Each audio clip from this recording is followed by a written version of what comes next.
So good morning, everyone. My name's Lindsay Toth. I'm the Membership and Marketing Coordinator at Feed, and thank you so much for joining us today. It's our last session from Strategy to Spotlight, and I'm really looking forward to hearing all about Dragon's Den 101 from Dominique this morning. I'm pleased to be joining you from the beautiful Treaty 6 territory and homeland of the Métis in Saskatoon, Saskatchewan. This webinar series is co-hosted by Feed, Female Entrepreneurs in Agri-Food Development, and Dominique Masternardi. I'm so sorry, I always struggle No, with your that was last name. perfect. Of the Happy Era. And we're excited to bring you this series to help you navigate the ins and outs of starting and scaling a successful food business. This mini series is part of a larger 11-part course that will be available on the Feed website for you to follow along at your own pace. We wanted to provide some live sessions, though, for you to have an opportunity to ask questions and engage in real time. I'd like to share a little bit more about Feed before we dive into things. We are a member-based national nonprofit, and we're dedicated to supporting founders and leaders in the agri-food industry through accessible and relevant resources, learning, and networking opportunities. This program would not be possible without our founding and funding partners. This is the Saskatchewan Food Centre and ISET, Innovation, Science, and Economic Development Canada. So without any further delay, I am thrilled to introduce Dom. She is the Chief Operating Officer at Beck's Broth, which is a delicious collection of bone broth-based beverages, including hot chocolate and coffee. She's blending her expertise in engineering with a passion for wellness. Her specialty is building profitable brands and helping others find that sweet spot where wellness meets growth. Currently at Beck's Broth, her strategic vision is guiding the company towards an exciting product launch. She's been in the trenches, she understands what works and what doesn't, and she's ready to share with you. Welcome, Dom. Thank you. Thanks for the intro. Hello, everyone. Happy Wednesday. Happy hump day. Hope everyone's doing well today. I spent the morning cleaning my house. So I feel so great right now. I was supposed to have a 2.5 hour meeting this morning and it got done in like 30 minutes, which was just a gift from the heavens. So we'll take that. How's everyone doing? I see Ira. Hi, Nafisa. How's it going? Yeah, everything's great. Excited just to always something to learn. So Yeah. conversation continuing. Yeah, thanks for coming back. So nice to see you again. Um, Hello. Hi V. How's it going? It's been good. I make a brave decision. I reconnect with my family Wow. after 8 years. And then it's been like a very heavy journey for me. Hmm. Yeah. Like I still have a lot of things on the to-do list too, but then I'm just gonna take it easy. Because yeah. Yeah, there's definitely a time and place for getting things done and a time and place for letting yourself feel the feelings and show up in other areas of your personal life. So that's awesome. Good for you. It makes me happy to hear that. Sounds like you took a brave step. Nafisa, what's up? Are you Hey, cold? Doc. I'm Hey. I'm always cold. Sorry, I just Okay. wanted to make sure that it's not because me and Lindsay are sitting in the same office. So I just wanted to make sure it's not echoing. No. But perfect. Awesome. It's been good. I can't believe we're already at the last session. Can you? We No, just it's spoke crazy. about this like a month ago. Yeah. Yeah. It's I don't know where crazy. the Yeah. time goes. I know. We have like our conference coming up, March approaching. Like, oh my goodness, everything is just really going super, super fast. Yeah, I can't believe it's been like 3 months since I saw you in person. More. Like, More. I yeah, know. yeah. Crazy. The conference is looking good. I'm seeing all of Iris's posts on LinkedIn, so I'm sure Yeah. you guys are getting excited. I love going out west. It's It's so always, much fun. yeah. It honestly is like it's definitely very different vibe like east to west, I would say. Like I don't know, it feels more like family when I'm in the west one. In the east it feels more professional for me. Yes. Honestly, I feel that vibe too. I don't know if you guys go to CHFA, like the food conference, but it's the I same thing. haven't been, but I know, yeah. Yeah. Oh, you should go. Yep, we Uh, should go.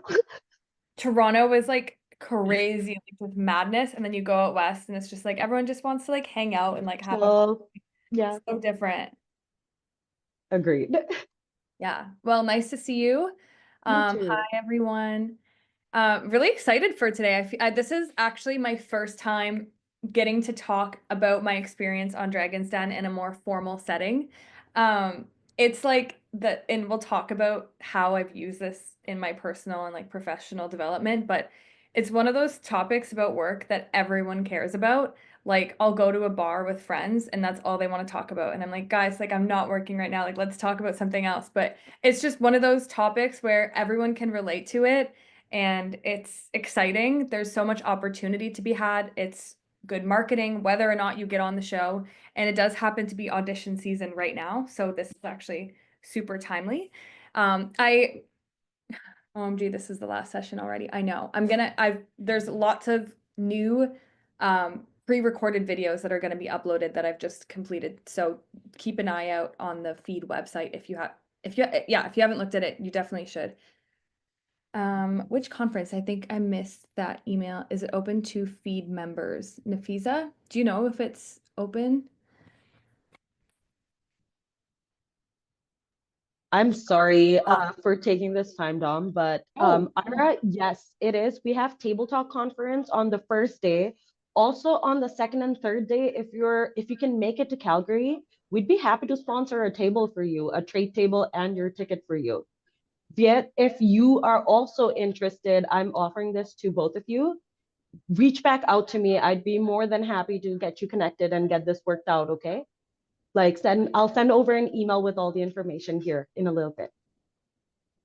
Also quickly, if you can't make it in person, which it's last minute and a lot of people can't, on our website, you can sign up for free. So you can sit in and watch everything that we do in the conference for free.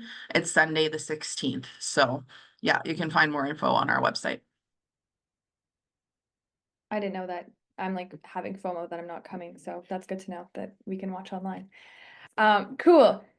Thank you. So today for Dragon's Den, I have a workbook for you. I just put it in the chat. Feel free to make a copy of it. You won't be able to edit it because it's like our universal document, but if you open it, copy and paste it, there's like some kind of just prompts for you if you want to take some notes, and then also there's like some of the more mathier things that I've reiterated in here. That way you don't have to come rewatch this session. You can kind of just go back to the document when we're done. Just a preface with when I speak about my experience on Dragon's Den, it is confidential, kind of like certain things that happen on the show. We have to sign a bunch of waivers and I'll talk about that too. But if I can't go into detail about something, I just won't. And if you ask questions that I can't go into detail about, that's why. I just need to like respect those consent forms that I've signed as well. But I'll get into as much as I possibly can. So let me open up the slides here.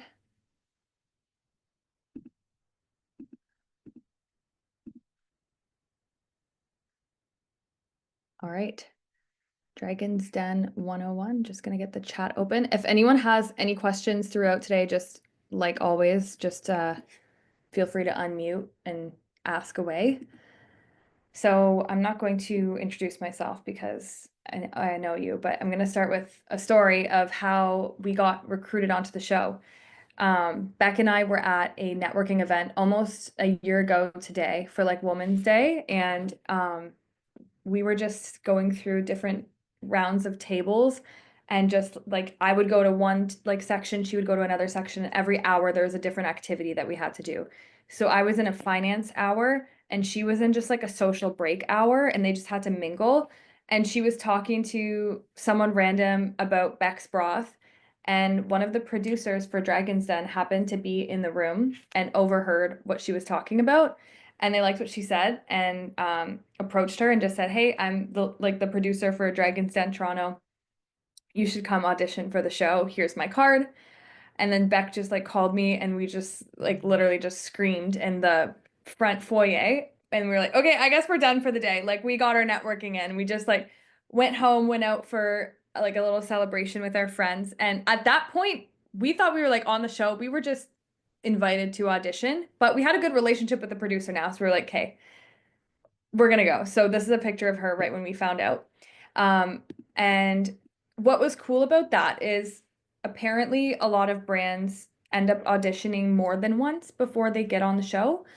That's something I didn't know. And then I also found out that a lot of brands will go get filmed and then not get aired. So that's what happened to us. So we did the whole thing where we did the audition, like passed the audition, got called back to go film.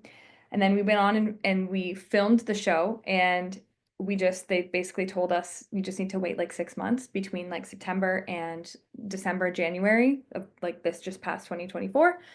And we'll email you a few weeks before you go to air, and there's a chance you don't, because they have to film more episodes than they need. That way they can make all of the episodes like super interesting and cohesive and stuff. And we just didn't get the call. So that sucked. We put ourselves out there. We told everyone that we were filming for Dragon's Den. We took everyone along like the whole day, the whole experience. And we didn't get aired. So we filmed a whole like podcast about kind of what happened behind the scenes of that whole day that we'll be releasing. We're just still trying to figure out the legality of what we're allowed to share and what we're not from that day, unfortunately. But overall, it was an interesting day. You have to show up at like 6 a.m. and then you set up your set. They mic you up for the day, and then you just wait. And you can wait for an hour, you can wait for 10 hours, and they warn you there's kind of no guarantee that you even get filmed that day. So for us, we did end up waiting all day, and we got filmed like one of the last people after like the second set of people came in. So it was an interesting day, and I'll take you through our first audition versus our second audition, because once we found out we didn't air, we re-auditioned for this coming season, and we'll find out, I don't know, within the next couple months if we get to go back in and refilm. But I'll share with you how we pitched and how we kind of got onto the show. So we'll talk about the application process and how to get noticed, because there's thousands of people who apply. We'll talk about how to prepare for the pitch and the financials. You need to know a lot of like financial things, what to expect in the den, and then how to leverage the opportunity even if you don't get a deal, or if something happens like us where you don't get filmed, like what can or don't get aired, what still comes out of it. Before you do anything, if you're interested in Dragon's Den, I highly recommend watching the show. So I don't know why I didn't watch the show, but someone was like, how many episodes have you watched? And I was like, oh, I watched it my whole life. And then I realized I never really watched it from a business lens. It was more from a entertainment, like family lens. So that's like my number one tip is just go on CBC. The episodes are only like 7 minutes. You can pick and choose which ones you want to listen to, but that's a really good starting point. So how to get on the show, what producers look for in contestants. We always need to remember that this is TV and it's not just business. And there's an intersection between business and TV, but I would say there's a pretty big TV focus. So they of course want unique businesses, scalable businesses, because they need to be entertaining for the show, and also entertaining for the dragons. They want TV friendly personalities. They want a story. It's 2025, marketing is storytelling. So they want a story, because if the viewers are going to be watching, they're going to want to tell other people about what they saw on the show. And how you do that is by creating a story. And you also need to know what you're asking for and what your business valuation is. Like, how much money are you asking for on the show? So like I said, producers do go out in the wild. So LinkedIn is like an everyday trade show. Post on LinkedIn, like really try to build your brand out loud. When you're at networking events, don't be scared to tell your story and talk about yourself, because you never know who's out there or who might connect you with one of the producers. The producers are normal people, they live normal lives, and you just never know how you're going to get noticed. And I think that's probably how we got on the show the first time, because we had these cheerleaders in our corner after we went and auditioned. So when you go to apply, there's kind of 3 main steps. You're going to submit an online application form, and then you're going to film a 1 to 2 minute video pitch, and then you can go audition live. So they encourage you to do the whole online application, and then they'll email you to invite you to go audition live. This is not to film, just like the live audition. And the first time we got the email inviting us, and like the producer invited us, but the second time we just went and showed up and filmed. or and auditioned without getting an email back because we only applied like 2 days before the first audition. So you don't need to get an email back online to be able to go in person. They just happened like a few weeks ago, the first round. And I just recommend if you're going to go live, especially cold turkey, make sure you show up early. The audition started at 10 a.m. and we got there just before 8. And I think we were the 4th people there. So we were able to put ourselves like, there was a piece of paper and we just wrote down who got there first. That way we could get in and out. Because if you get there, the worst thing that could happen is they don't make it to you by the end of the day. And then you waste a whole day there. So it's better off, you're better off just getting up a little bit earlier, showing up, and you're also getting the producers kind of fresh and excited. And then at that point, if you do get selected, you'll get a call from the producer, and then you get assigned one producer who helps you craft your episode, craft your pitch, decide what you're wearing, decide what you're going to say. You have meetings with them. It's really cool and really fun. And what we did with our producer was, because it was so rushed, I don't know why, but we only had like 3 weeks between everything happening. We just did it a super simple setup where we showed how to make beef bone broth. So I went to the farm and I just bought like a bunch of beef bones, and then I brought them onto the show and just did like an education piece of how gross it smells and like how much work it is to make bone broth, how much time it takes, how much cleanup it is, and then showed them Beck's broth as like a convenient solution. So that was our angle. I definitely would have liked to do something a little bit louder. I think more entertaining if we have the chance, like something like bringing a cow onto the show would have probably landed us the TV space. I'm serious. I told Beck, if we get a call back, I am renting a cow. So if anyone has a cow in Ontario, let me know. Also, if anyone knows how to take care of a cow, because I don't know how to like do that. I feel like they have personalities. So I definitely think that's like something I regret, but we'll talk about the application. So you need to open with the actual format of like, hello dragons, my name is Dom. I'm from Guelph, Ontario, and my company is Beck's Broth. We're here to ask for $100,000 in exchange for 20% of our business. That's like the standard. It's on the sheet. And you need to actually say that. You can do a balloon cow, and then when you milk them, Beck's broth comes out. Yeah, I'm gonna screenshot that. That's so funny. I love it. Thank you. That's hilarious. Then you need to do a 1-minute pitch. So you're gonna submit that video in addition to answering a bunch of questions. Make sure it's a good video. This is kind of like your one shot to make a splash. So I'm gonna share with you like our 2024 video and then our 2025 video. Can you hear this audio? Hello, my name is Beck, holistic nutritionist and founder of Beck's Broth, located in Kitchener, Ontario. And hi, I'm Dom. I'm a food and sustainability engineer, and I'm the COO here at Beck's Broth. When I started my nutrition practice, I became fascinated with the health benefits that bone broth had to offer. Here was this superfood that could support gut health by nourishing the body with collagen and high quality protein. I started recommending bone broth to all of my clients, and I noticed a reoccurring problem. There wasn't an easy or intuitive way for them to enjoy it. Meet Beck's Broth, a product where nourishment meets decadence. We have taken your favorite everyday beverages like hot chocolate and coffee, and we have infused them with organic pasture-raised bone broth, giving you 14 grams of protein per mug. Since we launched 6 months ago, we've seen over 100,000 in revenue with a 51% gross margin, and we've partnered with over 45 retailers across the country, including Well.ca and Healthy Planet. And we're in a really good growth stage right now and would really benefit from the mentorship and investment of a dragon as we scale to become the biggest and baddest bone broth company in North America. Thank you. That was 2024. This was this year.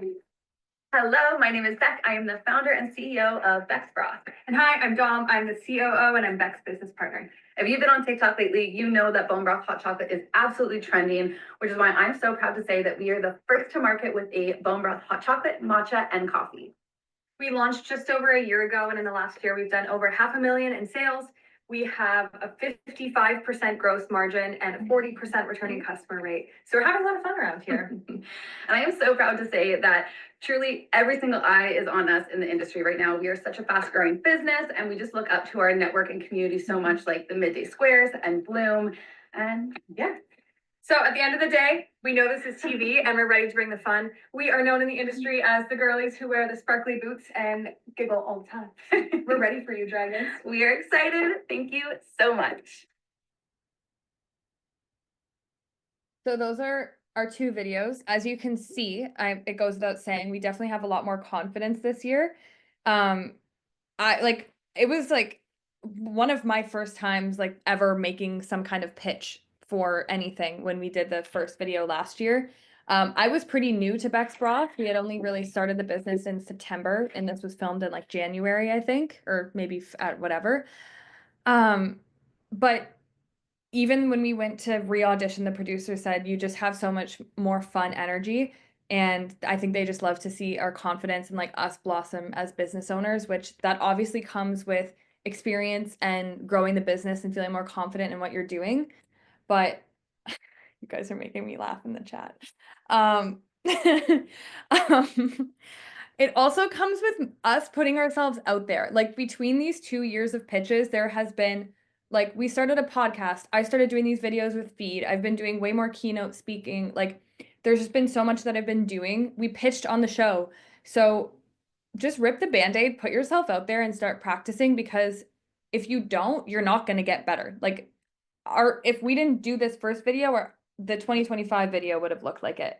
But the 2024 video, it took us a whole day to film. This one, I just texted her. I was like, come over before an event. We need to film a quick video. And that's how we did it. So it gets better in time.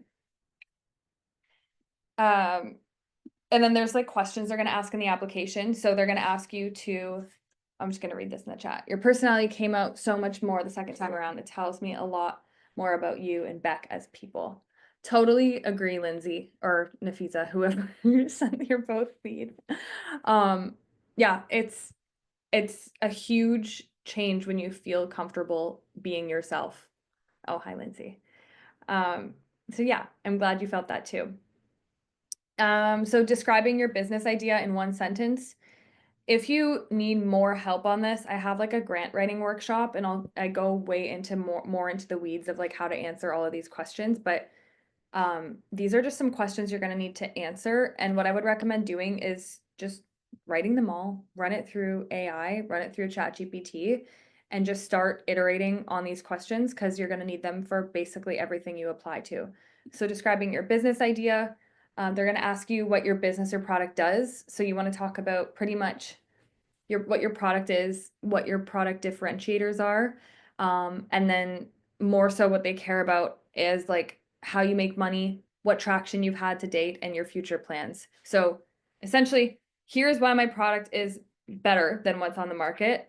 Here's how I make money, and here's what people like about it so far, and here's where we're going to take it. So they want to see all of those things. Why are you the best person to run and launch this business? This is a huge question. I still get this question even when we're applying for lending. My biggest advice here is writing an actual personal note about yourself, or Becky and I will both write it in first person. Like we'll each write a little note, and we'll talk about our qualifications and experience in the industry. So when we were pitching, randomly, the producer really liked the fact that I was an engineer. Like I just like happened to like mention it. And I don't usually talk about my qualifications at work, because I don't know, I don't feel the need to, but me talking about that really opened up like a 10-minute conversation about our qualifications.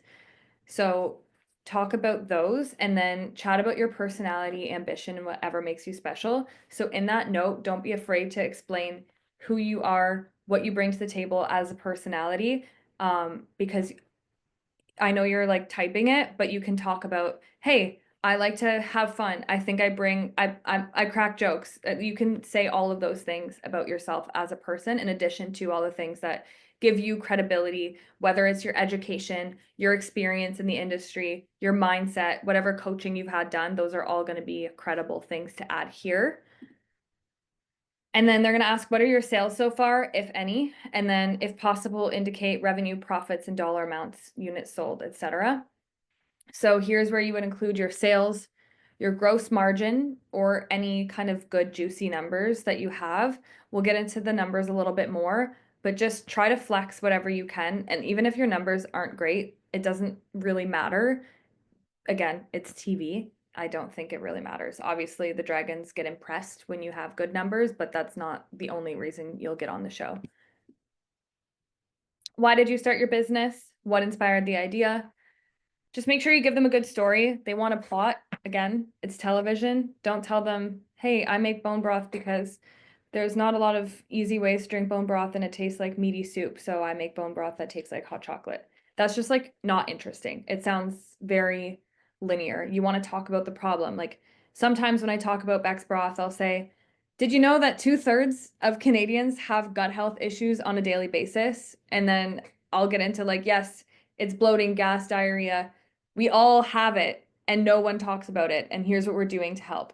So that's a little bit more interesting. Sometimes I'll talk about how I went on a trip to Croatia and it changed my life because I got a parasite and it gave me IBS. And one trip can actually affect the course of the next 5 years because it made me like stop consuming alcohol. It made me overhaul my diet. I did everything in my power to get better. And this product is one thing that's really helped me get better. That's more of a story than finding a gap in the market and then filling that gap. What do you need or why do you need the dragons? What will you do with the money if they invest in your business? So get specific about this. You need to show that you love the dragons. You don't want to just say that you need the money. You want to know who you're going in to work with. For us, it was Arlene Dickinson, who we really liked because I just align with her values.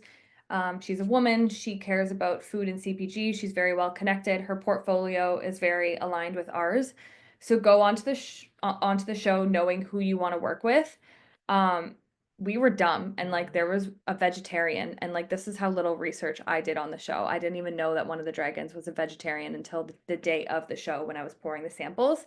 So just make sure you know what you're going in for. It'll make for a better experience. Okay, so the form, I'm just gonna exit my screen for a second here. I think it's in the notes. Yes. Okay, I'm just gonna briefly show you what the forms look like.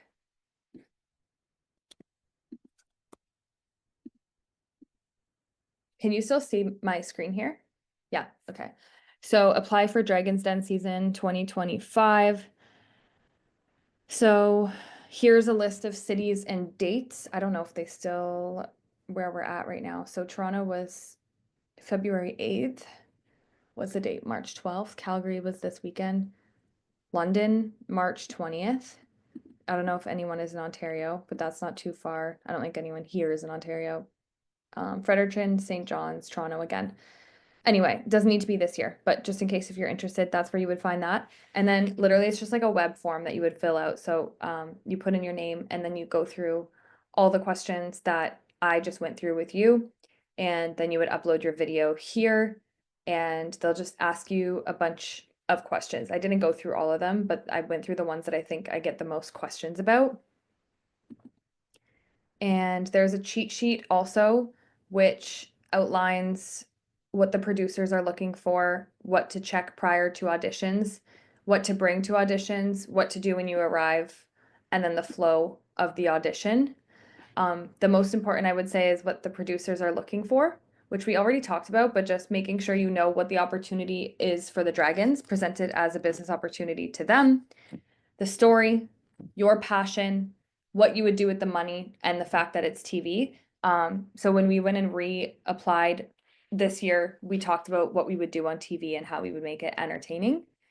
And yeah, you can just go through these two forms if and when you are interested in applying.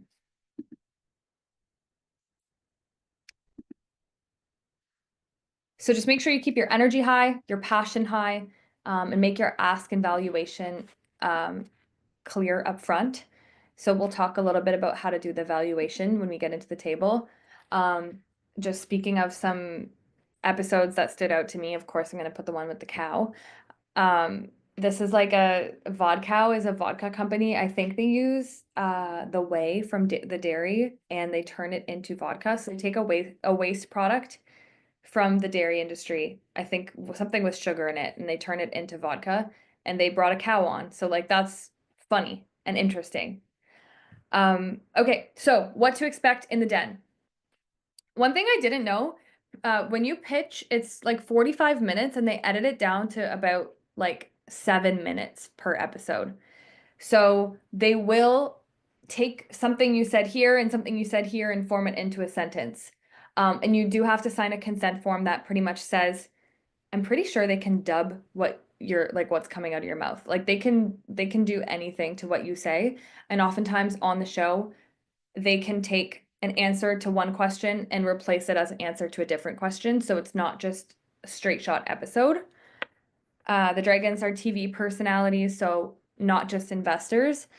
And just knowing that going in and just having thick skin, and have like being prepared for like snarky comments is like they're gonna make them. They're gonna be funny. They're gonna make you feel bad because that's TV.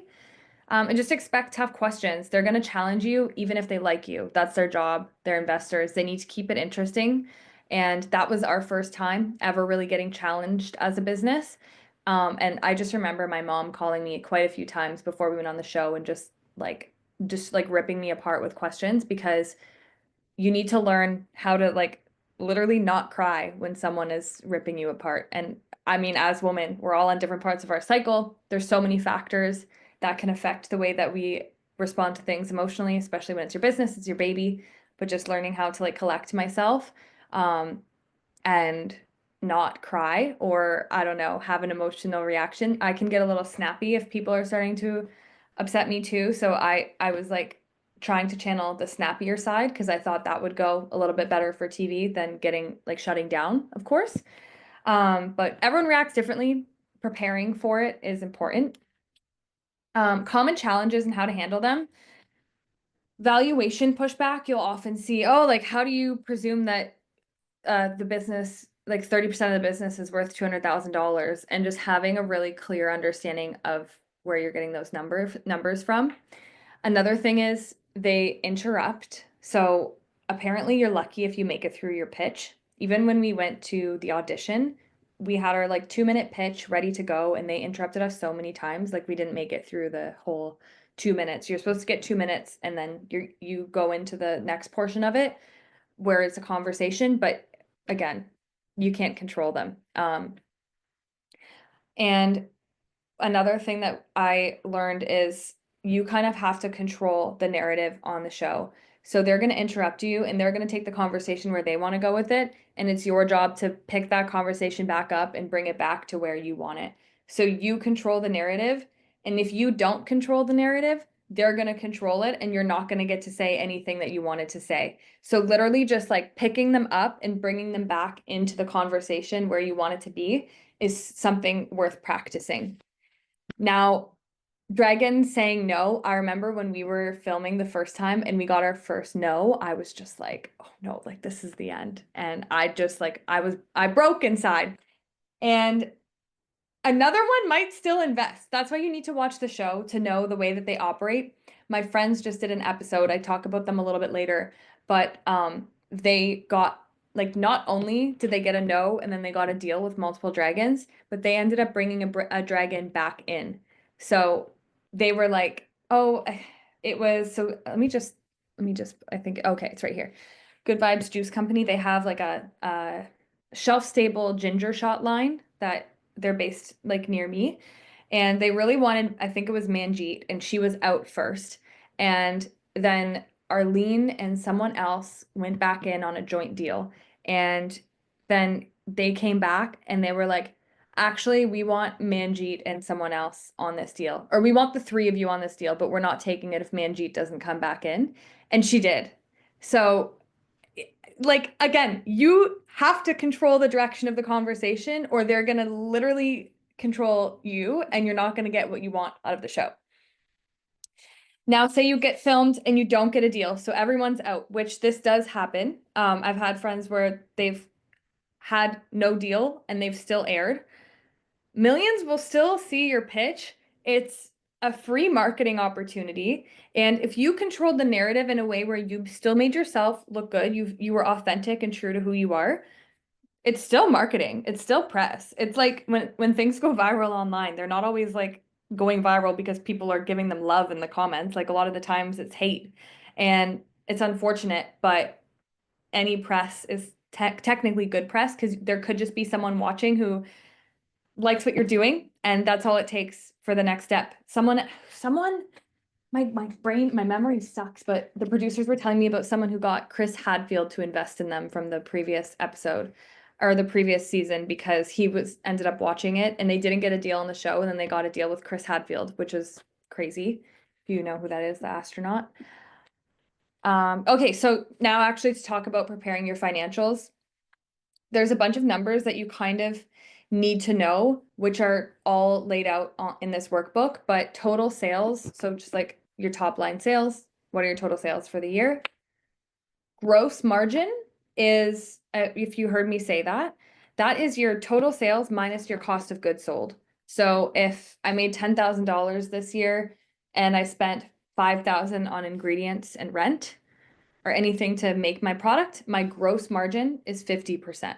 So gross margin is just revenue less cost of goods sold. It doesn't account for other expenses.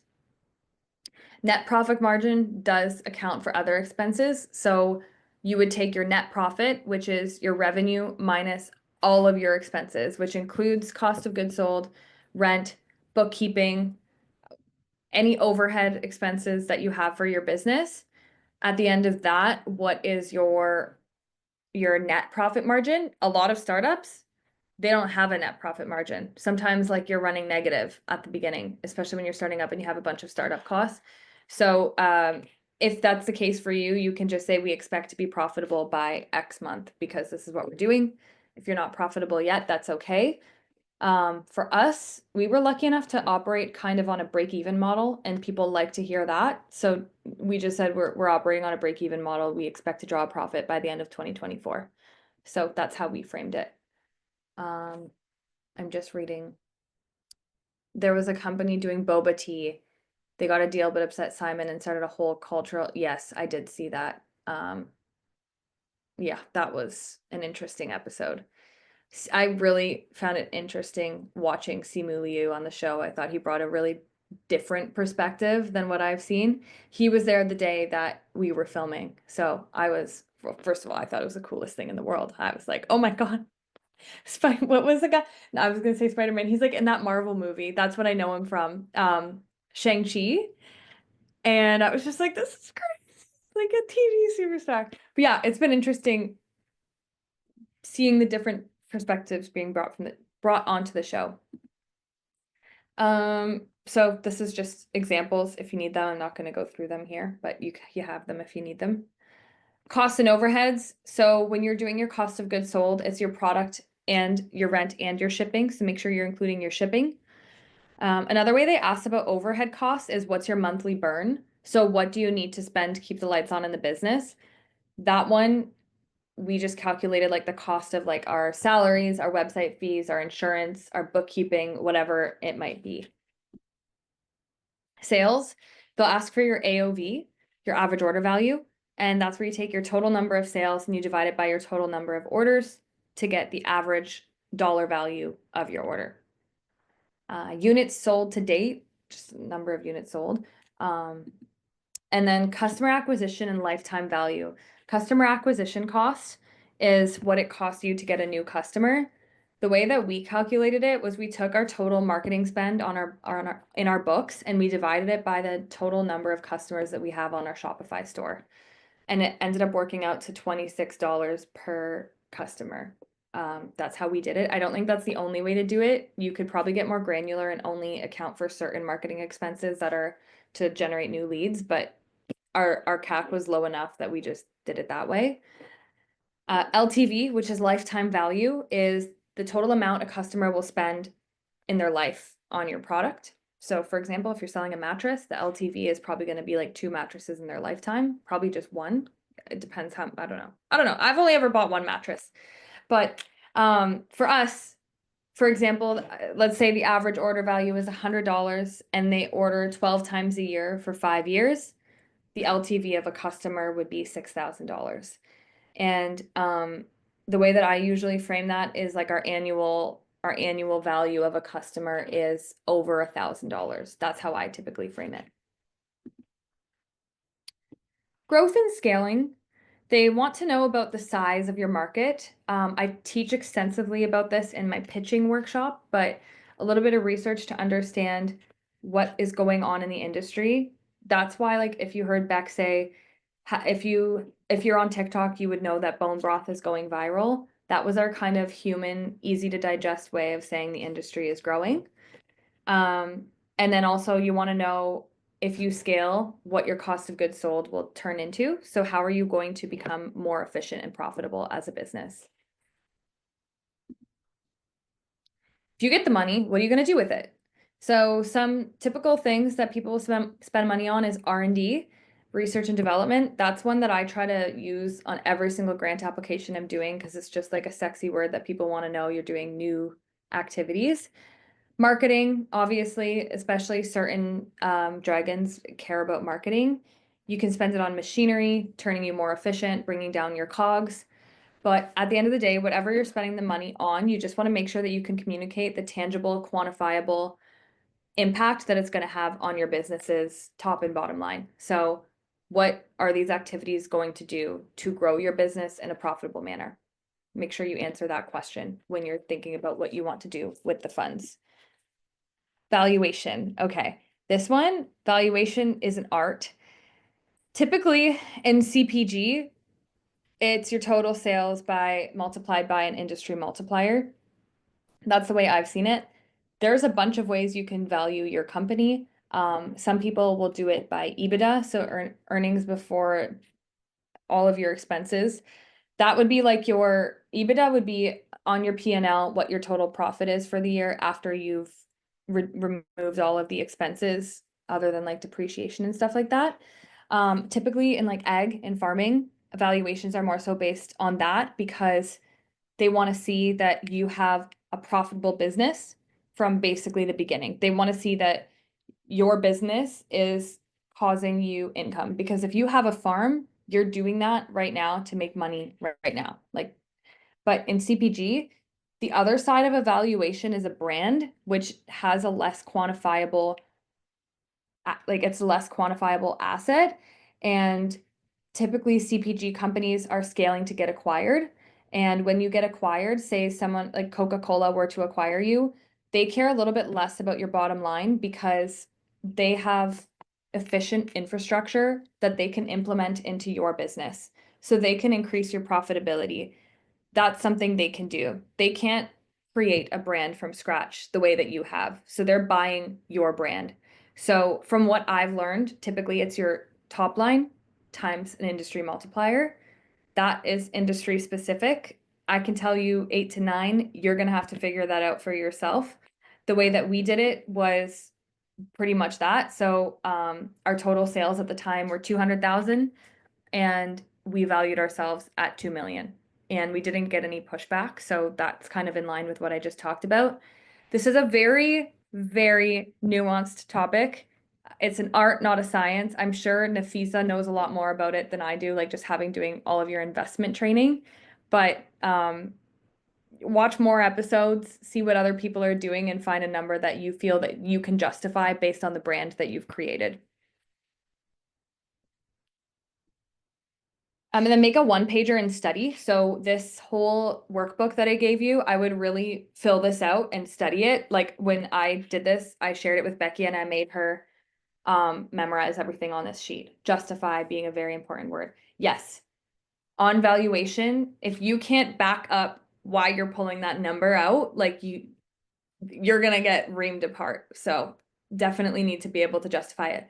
For us, we'll say like, we've built a community, we have some IP, we have whatever it is that might increase your valuation. There's so many things that can increase your valuation in CPG. We're kind of in a lucky special spot where it's not just tangible profits. Although those are very important, by the way, not the topic of today's presentation, but making sure that you're watching your numbers every single month and trying to inch your way into profitability is very important and not something to ignore just because I'm talking about your top line. Like your bottom line matters too. And then ask people to pretend to be dragons and practice with them. This is something that I wish we did because it would have given me a little bit more thicker skin. Financial mistakes that will kill deals. Overvaluing your business without traction. So make sure your valuation is in line. Not knowing or understanding your margins. You need to understand like COGS. You need to understand net profit. You need to understand gross profit. And have realistic growth projections. It goes hand in hand with your valuation. If you're going to be saying that you're going to triple your sales year over year, show how you're going to do it. What debt do you need to be able to service that growth? Who do you need on your team to be able to support that growth? What demand can you show in the industry? Make sure you can answer all of those questions if you're going to have crazy aggressive projections. Building resilience in the den. This slide is super wordy. I apologize. The gist of it is you control the narrative. If you take anything out of today's presentation, it's be authentic and control what's going on in the den. So my friends at Good Vibes, if you watch their episode, he said he answered one question for one dragon and then he completely contradicted himself to the other dragon and they called him out for it. And he's just a nice guy. And he was like, listen, like I'm a peacekeeper. I'm just doing my best here. And everyone just started laughing and they're like, yeah, like this is who he is. But like if you're authentic and like he was truly just being so sweet and he was like, I'm a peacekeeper, like I'm just trying to make everyone happy, then it's fine. So just be yourself and just let that shine through. Take control of the conversation. Remember, it's not that deep. It's literally TV. It's television. They're going to try to poke holes. They're going to be mean to you. They're going to make jokes. They want to look good on TV too. Like this is about them. This is about their own personal brands. So just go in with that mindset of knowing what's coming and just be a little bit of a shield. And if you don't know the answer to a question, make sure that you just talk about what you're working on. It's like when you go to a job interview and they ask you, what's your biggest weakness? You're not going to say, I'm really bad at time management. You're going to say, I tend to bite off more than I can chew, and I'm working on time blocking my calendars and taking like what course are you like whatever you're doing to improve on that rather than explaining what you don't know. Just explain what you're doing to get to where you need to be. So I work in finance. Do I have a background in finance? No. So I say I'm working closely with a mentor to get us X, Y, and Z. So just crafting your ideal deal in your marketing play. So there's different types of deal structures. The most common ones are equity deals and royalty deals. Equity is the dragons take a % of your company. And royalty deals are they take a % of sales instead of equity, sometimes at a cap, sometimes uncapped. There's different reasons they would take different ones. Royalty is typically if they, honestly, I don't need to get into it, but those are the major two. What I do want to get into is if you're doing an equity deal, how to know, like, you know, how I said like 2 million for X % of your company, understanding what that means. So for us, when we said like, let's say we did 100,000 for 10% of our company, that's saying that 100,000 is 10% of the total valuation. So the total valuation is 1 million. So that's how you get to that percentage. You take your valuation and then whatever % the dollar that you're asking for is of your total valuation, that's the total equity that you would be giving up in your company. And then just having kind of a cap of what your cap is that you would actually give up. You don't want to like give away your max capacity. You probably want to go in a little bit lower in case if they try to negotiate you up. They always do. And just know what works best for you when you walk in, because sometimes you'll get a royalty deal and an equity deal and you need to decide which one you want to take. All right, using Dragon's Den as a marketing tool. Sorry, my phone keeps ringing. So being on national TV is free PR. Use it as free PR. Update your socials and your website before airing, like as seen on Dragon's Den, all over the place. Put it, like wear it on your shirt. Everyone needs to know. And then offer like a promo code for viewers if you do get aired. And even before you get aired, even if you're just auditioning, please don't be afraid to talk about, oh, my door, sorry. Don't be afraid to talk about like the fact that you're auditioning. My friend just went on auditioned yesterday or this weekend, and she just posted about it, and she was like, I auditioned last year and I didn't tell anyone, and I'm putting it out there this year. Like, I hope I get on the show. And like for us, we didn't have to tell anyone that we were auditioning for Dragon's Den, but honestly, the amount that we've talked about it, I think everyone thinks we were on the show, even though we didn't get aired. And we're super transparent about the fact that we didn't get aired, but the amount of hype that it's given us, like, it's the one thing that your audience can relate to. Like, I work in finance. No one cares about our profit margins or our P&L. I just emailed my dad our P&L this morning. I don't think he'll even want to open it, and he works in finance. But everyone watches Dragon's Den. When I go to the hairdresser, my hairdresser is asking about Dragon's Den. Like, everyone has a story they can talk about. So just put it out there. And if you don't get aired or you don't get a deal, literally, who cares? Because we're all human. It's honestly kind of satisfying to see other people fail a little bit too, because it makes them feel more human. So I'm sure our audience can resonate with the fact that, hey, these girls like put their best foot forward and it didn't work out for them. And like no one thinks that we're a bad business because of that. And if they do, like, I honestly, I can't control what other people think of us, but just don't be afraid of sharing your story as you're going through it rather than waiting. When I first started my first business, I was always afraid to talk about what I was doing until I knew that it was going to work out. But now we just have taken a spin on just growing out loud and putting ourselves out there. If you're connected with me on LinkedIn, you can see that more of my posts are me asking for help than me sounding like I know what I'm talking about. So just don't be afraid. And this is like a stat of the reel that we made for Dragon's Den. You'll see it had a lot of engagement on social media. Growing out loud. I love that quote. But yeah, and this is just us showing ourselves auditioning for Dragon's Den. Post show, just make sure you're leveraging the exposure for long-term success, whether or not you get aired. So capitalize on the PR buzz. If you got a deal, make sure you negotiate smartly. I've heard that the majority of the deals fall through. I don't know if that's true or not, but typically what happens is you go in at a valuation, and then by the time you finish your due diligence, your valuation is different. So if you look at Beck and I, our valuation, like our sales were 200,000 or 100,000 when we first auditioned, and now they're 500,000. So our valuation has changed, and sometimes due diligence can take a good amount of months, and the deal just doesn't go through. I've also heard that deals sometimes come in the form of services, so like in-kind money. So just make sure that's like whether or not that's something you want. For us, that's something we're open to, depending on who would be giving us that in-kind service. And then no deal, prove them wrong. Many businesses get rejected and thrive. Ovary, if anyone has heard it, I always get these like pregnancy test ads on my social. It's just like this woman who pitched her business on Dragon's Den. She didn't get aired, or she got aired, but she didn't get a deal on the show. And like she starts the ad being like, I got rejected by all of the dragons. Look at me and like 250 or 2,500 retailers in Canada 1 year later.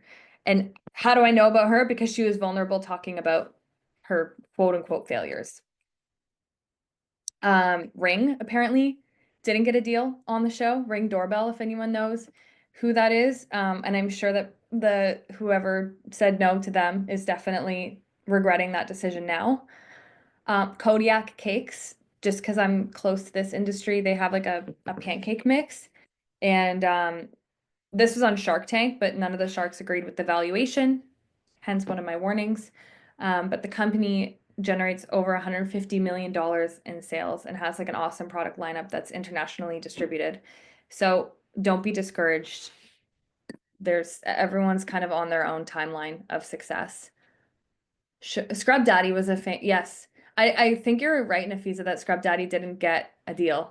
I think actually that's something our producers told us when we were on the show to make us feel better before we went on.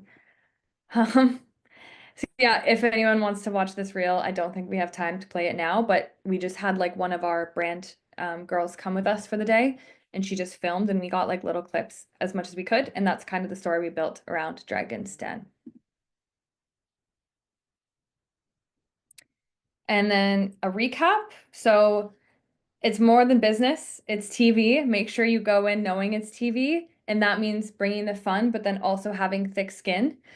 Know your financials inside and out. Please fill out this sheet that I gave you. It's going to help your business. This was the first time that Beck and I really took our numbers seriously, and it really just kickstarted our business.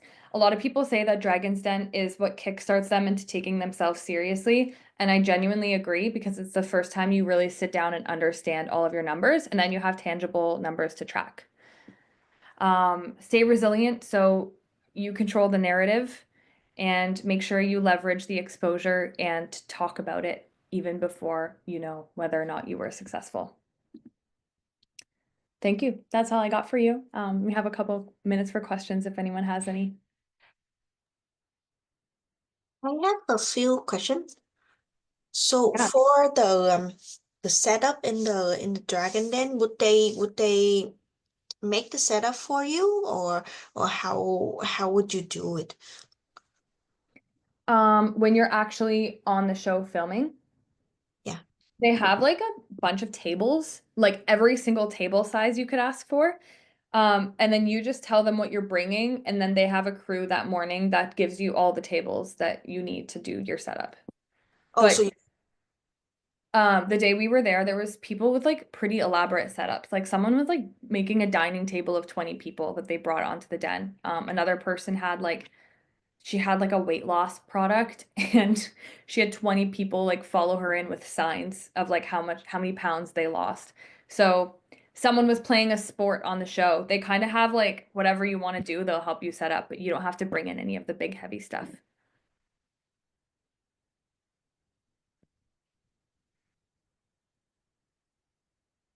Any other questions? Just a comment I'd add. It definitely seems a lot more like how you can catch people's attention, basically. And I feel like that seems like the most important part of Dragon's Den. Even if you don't get a deal, if you can somehow manage to catch anyone's attention, including the public, by doing something even crazy like what Viet suggested. But yeah, I feel like the idea is just be remembered when you leave so that people don't forget about you right away. And I like that. Like you couldn't have said it more perfectly. And I feel like the first time we auditioned, you can see it from the energy in our first video. We were just scared of like getting the words out properly. Now it's like, why do we care so much about the numbers? Like we should have just cared about how we said it versus like, and our profit margin was 51%. So yeah, be remembered and learn from my mistakes. You're welcome. Any other questions? when you were actually in the den, what was the most challenging question that you have? Trying to think. There were some comments that got under our skin. They will just try to make you feel unworthy. Like one of the comments that someone made was, your business is gonna plateau at $2 million. And I was like, oh, like at the time I was just starting, and I was like, oh my God, like she knows more than I do, so she's probably right. Now I'm like, that's so wrong. Like, you don't know anything about what we're doing. You literally have been talking to us for 5 minutes. So that was not a question, it was more a comment. There was also some comments about nobody eating meat anymore. And that's when I just took my industry knowledge and I just was like, you're wrong. So, and like explained it politely, of course. And I just said, like, yes, there are vegetarians. And if this was 2017, I would definitely say that veganism is on the rise, but it's 2024. People are eating more meat than ever. We're caring about regenerative farming practices, and that's exactly what we're supporting. And there is a growing market for this. And just like communicating that with conviction, I think really worked well for us, even though we didn't get aired. So you'll never hear me say that. You never get to see me say it. But those are just definitely just like the comments that make you feel inferior. They're tricky to navigate, but it feels good when you do it. that's a very strong comment to make, that everyone's just stopped eating meat. Yes, there's a trend, but the trend is definitely towards more sustainability and gut health, basically, like Yeah, actual health, like taking care of that instead of like, it's not no meat, it's maybe consuming meat in a way that it's not too much. exactly. And that was the whole point. They were like, it's Crazy. bad for the environment. Like the cow industry produces a lot of water or consumes a lot of water. And I was like, we're literally taking a waste product and turning it into like, I, Bone broth, like it's yeah, happening like anyway. You're literally using that like extra thing that no one's using, and it's just being thrown out most of the time. exactly. Like, So, I mean, everyone has an opinion and like, oh, for sure. yeah, no meat means no meal. That's funny. Yeah, that's Dom, I just want to say thank you. It was really interesting to listen to this presentation. Our business is multifaceted, and I started working with feed on our product line, but we also have a car wash, a laundromat, and a cafe. And kind of the combined business model is, I think, something interesting that I need to think about. How we also have a cannabis dispensary in the back, so it's like a one-stop shop. But guys come in and they do different things. We have lots of CBD, different, so it's like a one kind of brand, but I think I need to start looking at the business instead of just focusing on, one brand and how I can do that. But it's super interesting. And I would love to see if we can sell your hot chocolates because people are really into the collagen right now. So I will send, I actually had your link up on the wholesale, but it was interesting to just see the lens of this. So thank you very much for your time. of course. I listened to one webinar on Dragon's Den that like changed my whole outlook on it. Basically just communicating like control the narrative, all of the more trickier things. And I just I hope that today I was able to share that with you because I don't know, I think everyone here has such awesome businesses and it would be really cool to one day watch you on Dragon's Den. Like that would be just a dream come true. Yeah. All right. Well, thanks so much, everyone. Thank you for being here. Thanks for coming back week after week. That was really freaking special to have familiar faces all the time. And thanks for having your cameras on. It's always really nice for me. Yeah. Awesome. Yeah, thank you so much, John. We've gotten a lot out of this, and I can't believe that 4 weeks is already done. It went by so crazy fast. And thank you to everyone who's joined us for Strategy to Spotlight. If you have further questions, you can reach out to Dom. And this was our last live session, but the entire series will be on the feed website soon. So check back for that. And that's an 11-part series with Dom, and four of the 11 are these live sessions. So there's a lot of other content available. So thank you so much, everyone, and have a great rest of your day.